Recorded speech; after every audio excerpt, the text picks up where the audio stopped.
Hello everyone. My name is Simran Kaur and I am very, very grateful and feel fortunate to be a part of this amazing journey. I'd like to thank everyone here, our funding bodies, Mayor, Ross Blades, Kate and Sharon for this opportunity. We'll start with the graduation ceremony now. So I will be inviting the participants one by one and they will be receiving their certificates followed by this little speech about their journey of their leadership program. So I first would like to invite Cho Po to come and receive her certificate and share her experience, please. Cho, can we have you here, please? Thank you.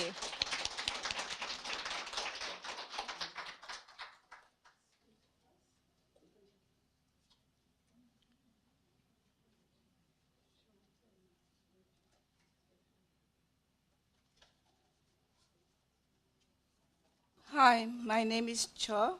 I am from Burma and I am a former teacher.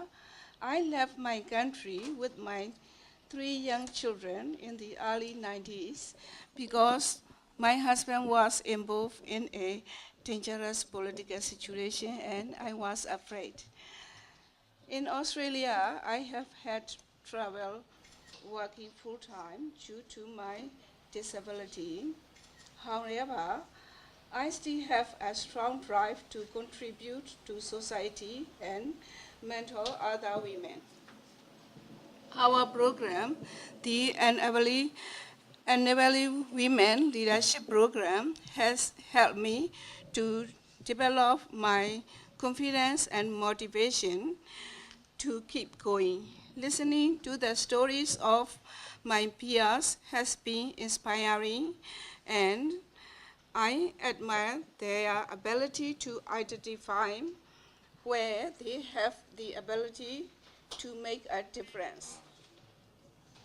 Some things I will do as a result of the program are in my community here in Australia. There are some women who cannot speak English very well and need help in practical ways.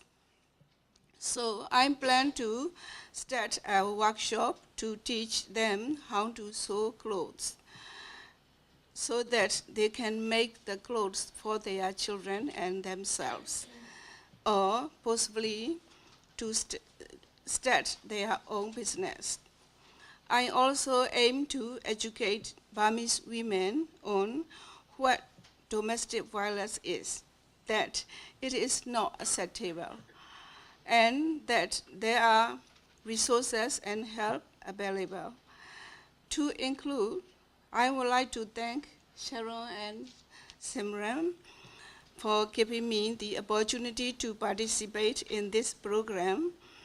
I would also like to thank my peers who are here today and all of you who have listened to my story. Thank you very much.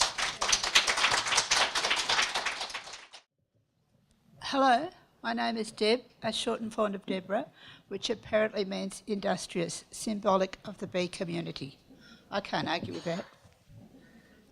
I have found that living independently with a disability for over half of my adult life, although undeniably a constant source of pain, challenge, frustration and limited choices, has given me a valuable insight and understanding of some of the difficulties that many of us face on a daily basis, possibly more so for women and people from different cultural backgrounds.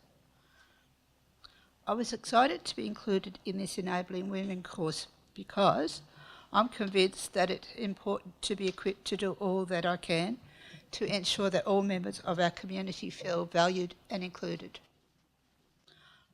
The program has helped me gain a wider perspective of the varied disabilities women experience, which are often hidden and therefore not attracting as many social concessions. I also have raised awareness of the breadth of advocacy and support services already in place to assist people with different abilities to participate in a less compromising way in everyday life.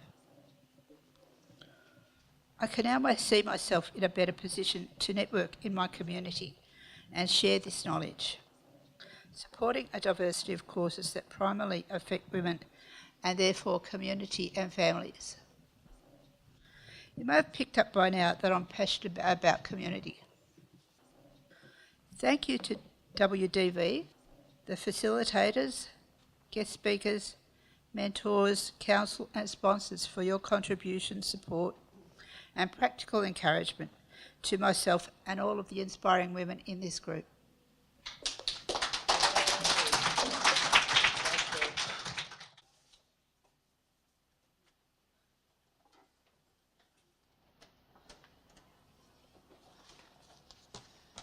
Hello everyone, thanks for coming today. My name's Maria Dimopoulos.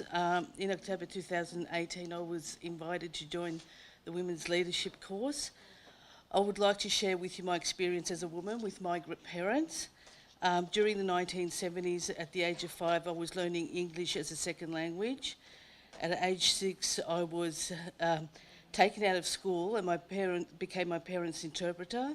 At the same time, I was going to Greek school on Saturdays. I only had Sundays off, right up until 18. During this period, at the age of 16, I was asked to marry into an arranged marriage, a Greek tradition accepted by my parents and their parents before them. Instead, I wanted an education. During 1988, at 19, I became unwell and I was admitted to Royal Park Psychiatric Hospital. It was a terrifying experience at that age, and I was diagnosed with bipolar 1, which causes me to suffer from deep depression and mild mania, an illness that has been an immense impact in my life. For me, it has been a huge loss and grief process. All my hopes and aspirations had to take a detour at the time. However, I still fought to pursue my undergraduate degree in fine arts. Alongside the diagnosis, after successfully completing my degree, I was employed as a volunteer for 5 years in museums and galleries, and I pursued to study a postgraduate diploma in arts curatorship and museum management, which I completed in 1999. After graduating, I was offered a job as a visitor information staff at the Ian Potter Museum of Art at University of Melbourne. By 2000, I saw an opportunity and a need to become a mental health advocate. This gave me the chance to have a voice in the mental health arena, as it was part of my life. This desire to advocate led me to work on various consumer advisory groups. Consumer is a label given to people with a mental illness. People with who had a mental illness, of course, were called consumers. I became a consumer consultant in 2008 and 2009. I ran my own mental health support group in 2015. In 2017, I became severely depressed and was admitted at Northern Continuing Care Unit in Preston. This was a 20-bed residential mental health facility with 24-hour nursing staff. I lived there for a year and a half. It was very similar to a psychiatric hospital setting. The environment was very depressing in itself. I was well enough last year and this year to find a place of my own to live. This process was really stressful, trying to find a place to live. I was fortunate enough to find a place in Richmond, which was my saving grace. While I was settling into Richmond, I had started designing art tip jars for cafes and restaurants. I'm going to put them up, some of the art tip jars, there they are. Some of the tip jars I've designed this year and a few years earlier also.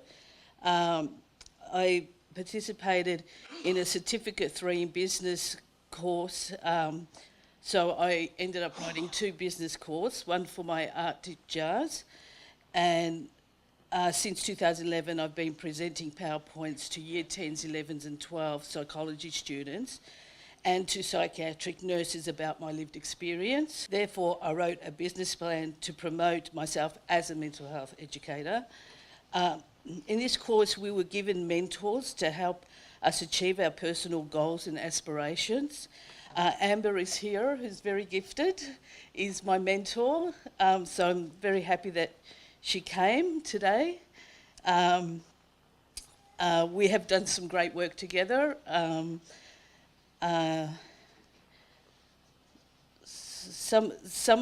Couple of things we did do. We wrote disability. This course itself, we were taught leadership, disability, human rights advocacy, and diversity, and much more than that. So two of the things we did was an email I sent called Disabilities and Stigma to the Australian Minister Martin Foley for Housing, Disability, Mental Health, Creative Industries and Equality. And yesterday we sent an email called Art and Mental Health to Erica Saunders, who works as a Program Manager for Education Partnerships in Creative Victoria. I intend to continue my art, tip, jazz and mental health education. I want to thank Sharon and Simran, who provided us with leadership and confidence to pursue our goals and courage to see them through. I found throughout the course I gained personal growth as I was privileged to work with the other 7 women who are very strong and independent. Thank you. Hi again, it's me, Michelle Vassiliou. I'm a wife, mother, and children's and young adult author. I also have a mental illness, specifically bipolar. I found out about the Enabling Women's Leadership Program through Writers Victoria. It was a small ad that I almost missed. I'm so glad that I was fortunate enough to have been given the opportunity to participate in such a worthwhile, life-changing event. At the beginning of the program, we were 8 ladies who didn't know each other, who came together from very different backgrounds. Despite our unique experiences and varying challenges, we all had one thing in common. We all wanted to take on a leadership role within the community. We all, with the wonderful assistance of Sharon and Simran and the various funding bodies backing this course, as well as our individual mentors, each of us have been given the opportunity to pursue our goal of becoming leaders of influence. Individually and together, we are now leaving the program with increased knowledge and skills, as well as the ongoing support of Women with Disabilities Victoria and our individual mentors. On a personal note, I hope, through my writing and public speaking roles, that I will now be better placed since completing this program to bring greater awareness of what it means to live with a mental illness, which will in turn help to break down negative stereotypes and lessen the stigma often attached to people with mental illness. I would now like to take this opportunity to thank all those involved in making this program possible. The various funding bodies, the City of Casey, the City of Greater Dandenong, Portland House, ADEC, SMRC and DHHS. Our inspirational guest speakers, the super duo Sharon and Simran for their knowledge, skills and ongoing support and assistance. The 7 wonderful ladies I've been privileged to meet and learn with and from these past 6 weeks. And finally, Lara, my amazing mentor, who unfortunately can't be here this afternoon, but who has given up her time to share her knowledge and expertise to help me on my journey in becoming a leader of influence in the community. Thank you. Hello, my name is Rose Manipoto. I'm not one for pen to paper. Walk the talk, talk the talk. I'm from New Zealand. I live in Hampton Park. My hobbies is music, art and craft. My interests in rugby union, the Melbourne Storm Rugby League, family commitments and my community sector. I wanted to enable women. I have a passion for all walks of life. This program has helped me to listen and learn more, proud, loud and passionate. Some of the things I will do as a result of this program are advocate, lead and empower other women to have a voice. I wish everyone in our group, ladies, best of luck. I've enjoyed your company. My mentor, thank you for turning up. Last and foremost, Sharon and Simrad, thank you so much for your time. Both great leaders, empowering women. Thank you.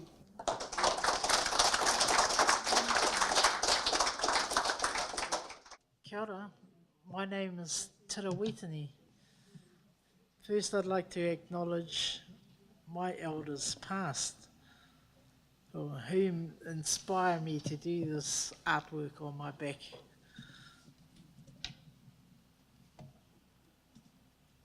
And who I grew up with and witnessed their qualities, fruitages of the Spirit, being love, joy, peace, kindness, mildness, goodness, faith, long-suffering and self-control.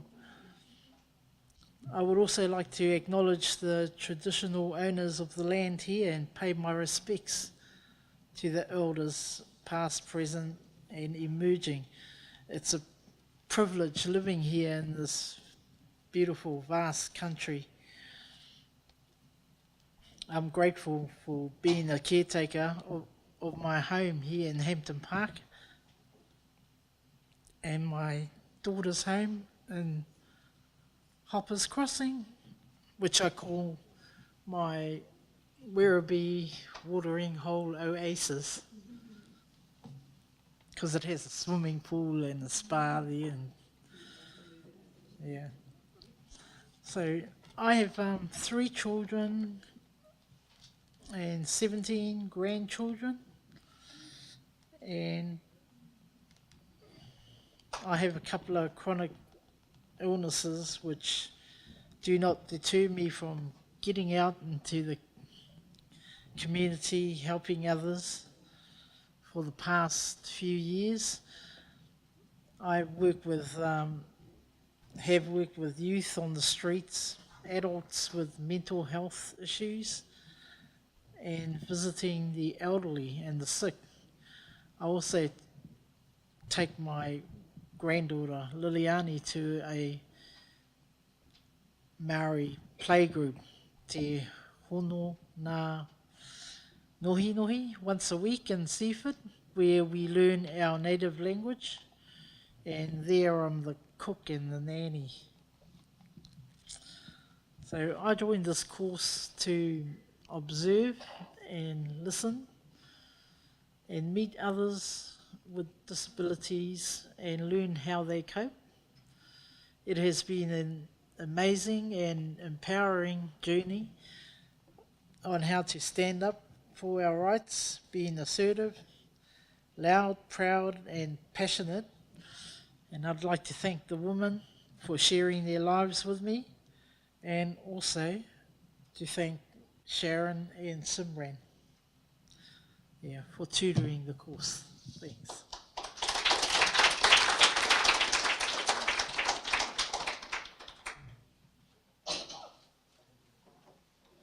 And last but definitely not least is Viet Canh Pan.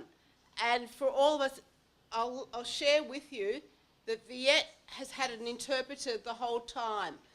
In week 1, Viet probably said 10 words, and by today we couldn't shut her up, which is just a wonderful journey in a very short time.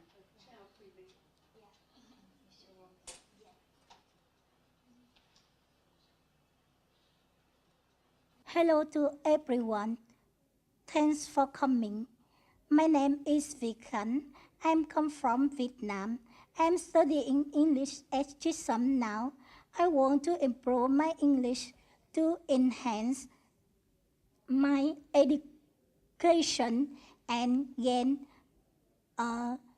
university degree, I really want to become a person who has skill and knowledge. I really want to contribute back to the society.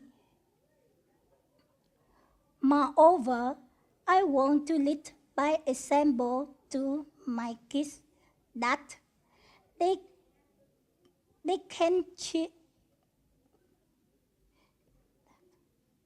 they can achieve their goals if they keep and never stop trying their best. I have a daughter and a son. My daughter is studying Bachelor of Science at Monash University, and my son is standing high school in year 8. They are wonderful, very helpful, and having good behavior. We live together with my loving and supportive husband. I'm very proud of being a part of the great family. I love them very dearly. The reason I enrolled in the Enabling Women program because I want to have an opportunity to practice and learn English, and at the same time to improve my social communication skills. However, during the course, I realized that not only have I improved my English, I have also gained more understanding and information about service that I know will be useful for my journey after this. In addition, I get to understand much more about various terms that I was never fully aware of before. For example, before understanding the meaning of disability, I have never thought that I am disabled. Even though I am experiencing serious low vision and using support from Vision Australia. I just thought that I have difficulties in life due to my vision. I also thought that the support received from Vision Australia is a voluntary help, just like what my family and I did to help people who had financial problems when we were in Vietnam. However, I don't like the word disability. At least I don't take it negatively. I always think about what I can do, not what I cannot do.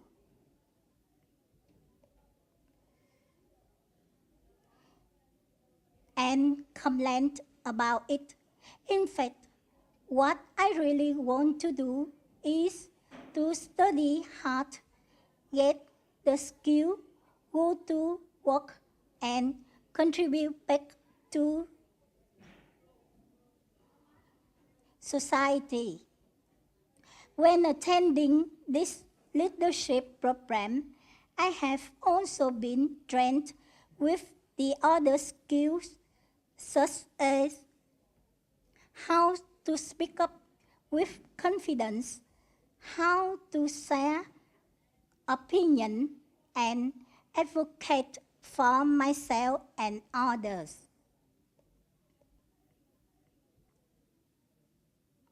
I had never thought that I could do a graduation speech in English in front of such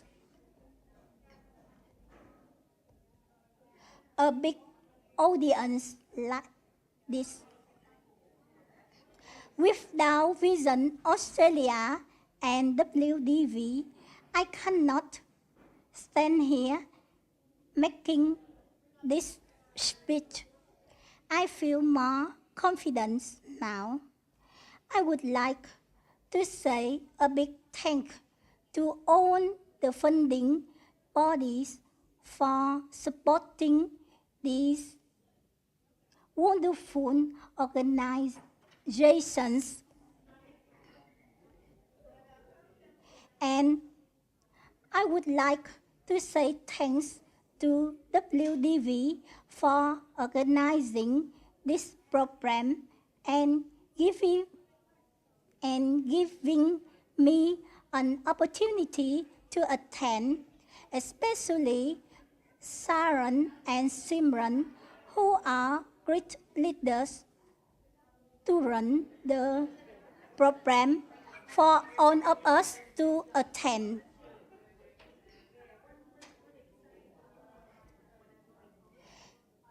This program also creates a rich opportunity for our group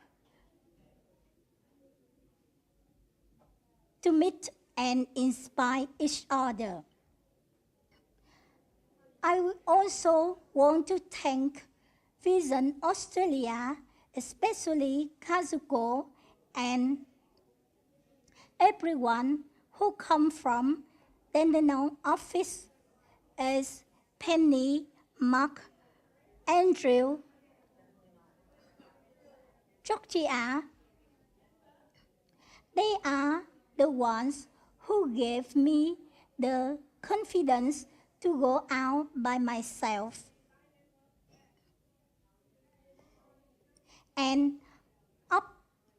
open up a new chapter in my life. I am so very thankful for Nahid and Sabrina, the teacher at Chisholm who teach and help me to improve English. I want to say thanks to my mentor, Stacy. She's very helpful. Last but not least, a special thanks to my small family and my big family, especially my parents, for always encouraging me and supporting me. They are the ones who inspire me to try and achieve my goals. I feel very lucky to be loved by them, even though I have low vision. Thank you very much to everyone for listening.